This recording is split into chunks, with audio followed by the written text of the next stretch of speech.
سورۃ المائدہ میں اللہ نے فرمایا عیسیٰ اور ان کی ماں کھانا کھانے کے محتاج تھے۔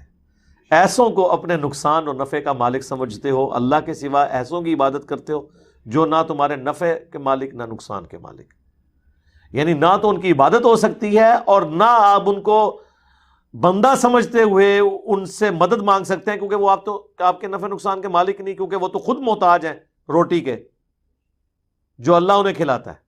السلام علیکم ورحمۃ اللہ وبرکاتہ۔ غیر اللہ سے مدد مانگنا کیسا ہے؟ اور یہ جو ہے انجینئر علی مرزا ورسس فاروق خان رضوی بیان، اور اس میں جو ہے غیر اللہ سے مدد مانگنے کا جو معاملہ آیا ہے، جو نہ نفع اور نقصان کی بات ہے، اور انہوں نے قرآن سے بھی کچھ ریفرنس سے بتایا ہے سورہ مائدہ کی آیت کے بارے میں، کہ اس میں بھی ایک جو ہے کھانے کے محتاج تھے اور کھانا کیسے آیا اور انہوں نے کس سے مانگا۔ تو اللہ سے ہی انسان مانگ سکتا ہے اور اللہ ہی دینے والا ہے، اللہ کے سوا کوئی نہیں ہے دینے والا۔ اور ہم سب کو بھی چاہیے کہ اللہ سے یہی دعا کریں کہ اللہ اپنا ہی محتاج بنائیے، کسی اور کا محتاج نہ بنائیے۔ آمین ثم آمین۔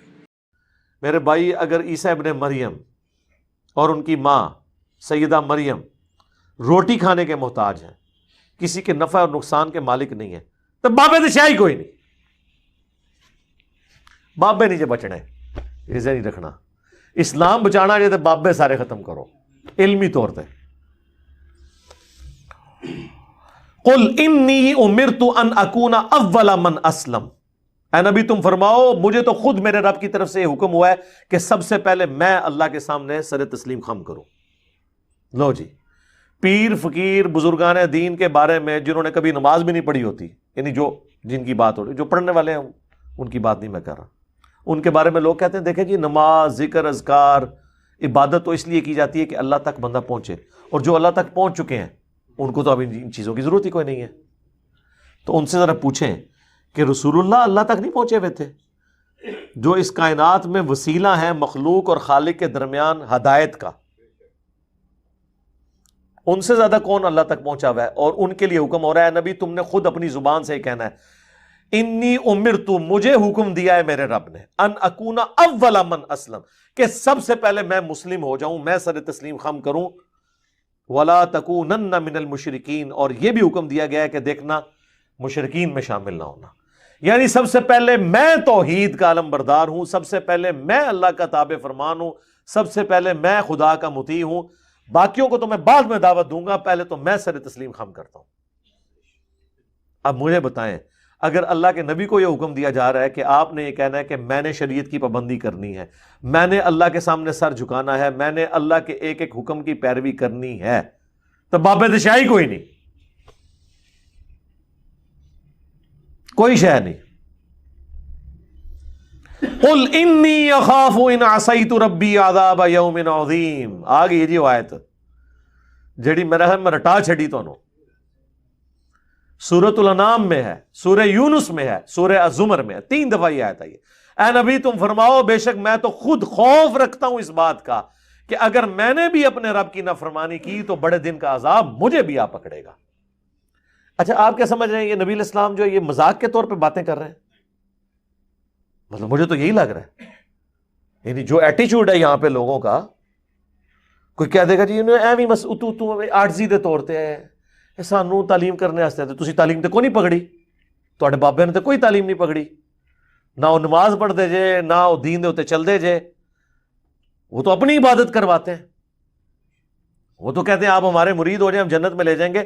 ادھر تو میرے بھائی یہ سنگولر کے سیگے ہیں کہ نبی تم فرماؤ مجھے تو حکم ہوا ہے کہ سب سے پہلے میں اللہ کا تابع فرمان بنوں، میں شرک نہ کروں، میں خود اس بات سے ڈرتا ہوں کہ اگر میں نے اللہ کی نافرمانی کی تو اللہ کا عذاب قیامت کے دن کا بڑا عذاب مجھے آ پکڑے گا۔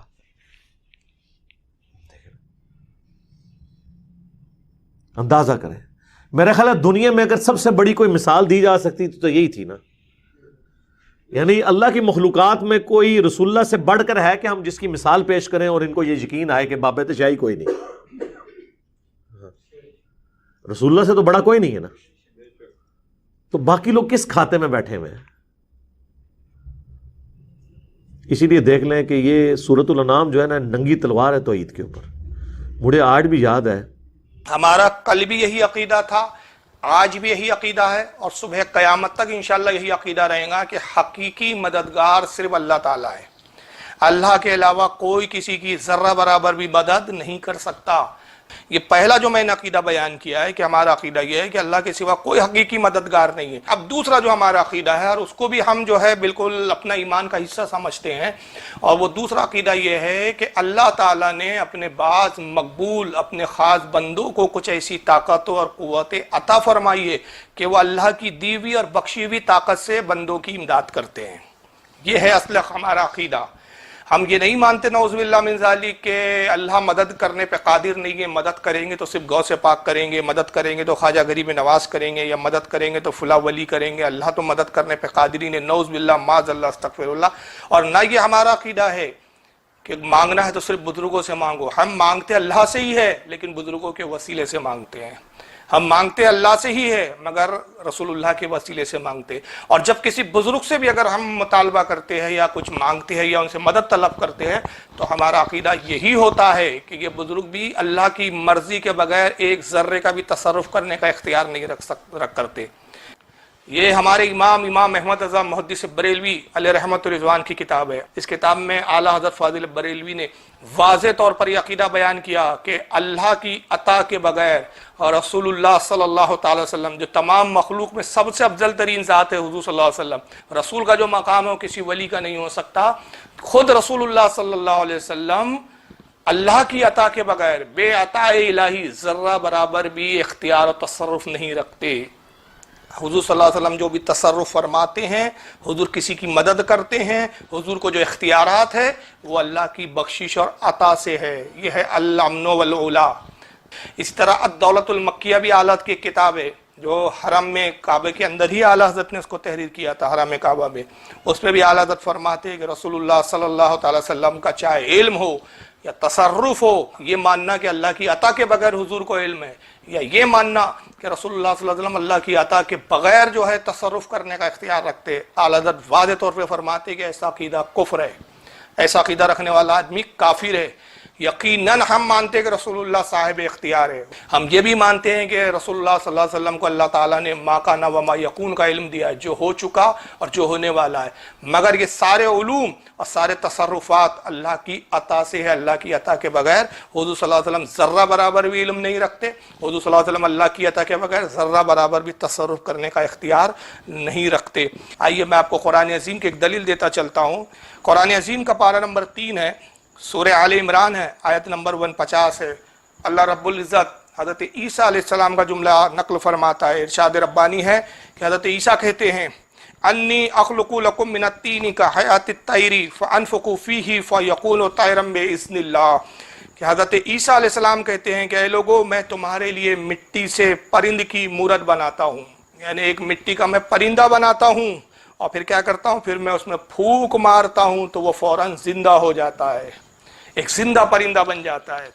اور حضرت عیسیٰ علیہ السلام آگے پھر فرماتے وَأَبْرِئُ الْأَكْمَحَ وَالْأَبْرَصَ وَأُحْيِي الْمَوْتَى بِإِذْنِ اللَّهِ. حضرت عیسیٰ کہتے ہیں کہ میں شفا دیتا ہوں مادرزاد اندھوں کو، وہ اندھے جو پیدائشی اندھے جو ماں پیٹ سے اندھے پیدا ہوئے. حضرت عیسیٰ فرماتے میں ان کو جو ہے شفا دیتا ہوں، میں ان کو شفا بخشتا ہوں، ان کی بینائی ان کی لوٹا دیتا ہوں، ان کی آنکھوں کو روشن کر دیتا ہوں.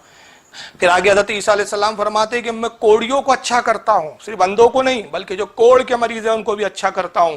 وَأُحْيِي الْمَوْتَى بِإِذْنِ اللَّهِ. اور جو مردہ ہے ان کو میں زندہ کرتا ہوں، مگر کیسے؟ بِإِذْنِ اللَّهِ، اللہ کے حکم سے، اللہ کی عطا سے. اور یہی عقیدہ اہل سنت بریلی مکتب فکر کا ہے کہ انبیاء اگر مردے جلاتے ہیں تو یہ اختیار تو اللہ نے دیا مگر یہ اللہ کی عطا ہے، یہ ان کی ذاتی وہ تصرف نہیں ہے. اگر وہ کسی مادرزاد اندھے کو بینا کرتے ہیں تو یہ اللہ کی عطا کردہ طاقت سے کرتے ہیں. تو ہمارا بھی تو یہی عقیدہ ہے کہ چاہے کوئی اللہ کا ولی ہو چاہے نبی ہو، اگر ان سے ہم مانگے تو وہ دیتے ضرور ہیں مگر اللہ کی عطا سے دیتے ہیں۔ تو یہ عقیدہ ہمارا الحمدللہ قرآن کے عقیدے کے مطابق ہے، قرآن سے ذرہ برابر بھی ہمارا عقیدہ اس کے مخالف نہیں ہے۔ آئیے اب صحیح بخاری سے ایک حدیث دیکھ لیں گے۔ صحیح بخاری اس وقت میرے ہاتھ میں ہے، صحیح بخاری کتاب العلم، باب حفظ العلم، حدیث نمبر 119۔ امام بخاری رحمۃ اللہ علیہ نقل کرتے ہیں عن ابی ہریرہ قال قلت یا رسول اللہ صلی اللہ علیہ وسلم انی اسمع منک حدیثا کثیرا انسا۔ حضرت ابو ہریرہ کہتے ہیں کہ میں نے رسول اللہ صلی اللہ تعالی وسلم سے عرض کیا کہ اللہ کے نبی میں آپ سے بہت زیادہ حدیثیں سنتا ہوں لیکن وہ ساری حدیثیں میں بھول جاتا ہوں، یعنی یادداشت ان کی اس وقت بہت کمزور تھی ابو ہریرہ کی۔ کہتے ہیں یا رسول اللہ میں آپ سے حدیث تو بڑی کثیر سنتا ہوں لیکن حضور میں ان حدیثوں کو بھول جاتا ہوں۔ قال ابسط رداءک، اللہ کے نبی صلی اللہ علیہ وسلم نے ارشاد فرمایا ابو ہریرہ اپنی چادر کو پھیلاؤ، جو چادر وہ پہنے ہوئے تھے سرکار نے کہا اس چادر کو پھیلا دو۔ فبسطتہ، اور جب وہ کہتے ہیں کہ میں نے چادر پھیلائی، قال فغرفا بیدیہ، تو ابو ہریرہ کہتے ہیں کہ اللہ کے نبی صلی اللہ علیہ وسلم نے اپنے دستے مبارک سے لیا اور کوئی شے جیسے میری چادر میں ڈالی، وہ جو چیز ڈالی وہ دکھ نہیں رہی تھی مگر حضور صلی اللہ علیہ وسلم نے اپنے دستے مبارک سے وہ میری چادر میں نے چادر پھیلائی، حضور نے وہ چیز کوئی شے اپنے دستے مبارک سے میری چادر میں ڈالی۔ ثم قال، پھر اس کے بعد نبی نے فرمایا ضمہ، اے ابو ہریرہ اس کو اپنے سینے سے لگا لے، اپنے سینے سے اس کو چمٹا لے، اپنے سینے سے گویا اس کو ملا لے۔ فضممتہ فما نسیت شیئا بعدا، حضرت ابو ہریرہ کہتے ہیں میں نے اس چادر کو اپنے سینے سے چمٹا لیا اور خدا کی قسم اس کے بعد میں پھر کبھی کوئی چیز نہیں بھولا۔ ابو ہریرہ کا کیا عقیدہ پتہ چلا بھائی کہ حضور صلی اللہ علیہ وسلم کو اللہ نے اختیار دیا کہ حضور صلی اللہ علیہ وسلم یادداشت بھی عطا فرماتے ہیں، علم بھی عطا فرماتے ہیں، حضور سے مانگنا بھی جائز ہے، تبھی تو مانگ رہے ہیں کہ جناب ابو ہریرہ رضی اللہ تعالیٰ عنہ حضور کی خدمت میں حاضر ہوتے ہیں اور عرض کرتے یا رسول اللہ میں حدیثیں سنتا ہوں بھول جاتا ہوں، اور رسول اللہ یہ نہیں فرماتے جاؤ فلاں دوا کھا لو فلاں جڑی بوٹی لے لو، نہیں، حضور صلی اللہ علیہ وسلم اپنا اختیار بتاتے، کہتے ابو ہریرہ چادر پھیلاؤ، چادر پھیلا دی، اپنے دست مبارک سے دیا، گویا غیب سے کوئی چیز لے رہے ہیں اور ڈال رہے ہیں۔ اب چادر سمیٹ لو، سینے سے لگا لو، چادر سمیٹ لی گئی۔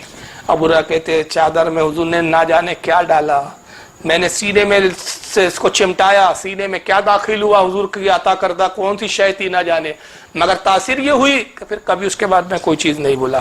یہ بخاری کے اندر حدیث ہے، پتہ نہیں وہابی جی کو یہ بخاری میں کیوں نہیں ملتی، اللہ جانے یہ بخاری کیا پڑھتے ہیں، بخاری میں صرف رفدین کی حدیثیں پڑھتے ہیں، باقی کچھ دیکھتے نہیں بیچارے۔ پھر اس کو امام مسلم بھی لائے ہیں اپنی صحیح میں، کتاب فضائل الصحابہ حدیث نمبر 6291 کے تحت۔ امام ترمذی نے بھی اس کو اپنی سنن میں لایا کتاب المناقب حدیث نمبر 3834 کے تحت، یعنی بخاری مسلم ترمذی یہ تین تو سیاہ ستہ کی کتابیں ہیں، یہ تین کتابوں میں تو کم سے کم یہ حدیث موجود ہے، مگر وہابی جی کی نظر سے حدیثیں نہیں گزریں گی۔ امام ابو یعلا بھی لائے ہیں اس کو المسند میں جلد نمبر 11 صفحہ 121 حدیث نمبر 6248۔ امام طبرانی بھی لائے ہیں معجم الاوسط جلد 1 صفحہ 375 حدیث نمبر 811۔ امام حیثمی بھی لائے ہیں اس کو مجمع الزوائد میں جلد 9 صفحہ 448 حدیث نمبر 15995۔ اب یہاں ہو سکتا ہے کہ کہیں گے نہیں دیکھیں صاحب اگر ابو ہریرہ نے مانگا تو حضور حیات تھے تو دعا کے لیے کہا نا، اب رسول اللہ نے دعا کر دی، بات اس میں کون سا حضور کا اختیار آ گیا صاحب، حضور حیات تھے تو حضور سے مانگا، مرنے کے بعد نہیں مانگ سکتے، وصال کے بعد نہیں مانگ سکتے، تم تو یار ولیوں کے مرنے کے بعد مانگنے چلے جاتے ہو، مردہ کوئی کسی کو فائدہ نہیں پہنچا سکتا۔ تو آئیے ذرا آپ کو آپ کے گھر تک پہنچا دوں، دیکھ لیجئے یہ 5ویں جلد ہے ابن ابی شیبہ کی، اور پھر یہ حدیث کتنی کتابوں میں ہے آگے انشاءاللہ میں بات کروں گا اس پر۔ امام ابن ابی شیبہ جن کے بارے میں میں عرض کر چکا ہوں، امام بخاری کے استاد، امام مسلم کے استاد، امام ابو داؤد کے استاد، تین بڑے جلیل القدر ائمہ کے استاد ہیں، باقی تو بہت سارے کئی امام جو ان کے شاگرد رہے، لیکن یہ تین جو ہے جلیل القدر ائمہ ہیں جن کے یہ استاد رہے۔ امام ابن ابی شیبہ ان کی المصنف کتاب الفضائل عمر ابن الخطاب حدیث نمبر 32665۔ امام ابن ابی شیبہ کا حدیث نقل کرتے ہوئے کہتے ہیں حدثنا ابو معاویہ، حدیث بیان کی ہم سے ابو معاویہ نے، عن الامش انہوں نے روایت کی اعمش سے، عن ابی صالح وہ روایت کرتے ابی صالح سے، عن مالک الدار اور وہ روایت کرتے حضرت مالک الدار سے، قال وقانا خازن عمر علی الطعام، کہتے کہ مالک الدار سے روایت ہے جو حضرت فاروق اعظم کے دور خلافت میں جو ہے وہ اس کے انچارج تھے، یعنی وزیر فوڈ جس کو بول سکتے ہیں، منسٹر آف فوڈ، کیا بولیں گے اردو میں اس کو یار، طعام مطلب کھانے پینے کے جو غلہ ہوتا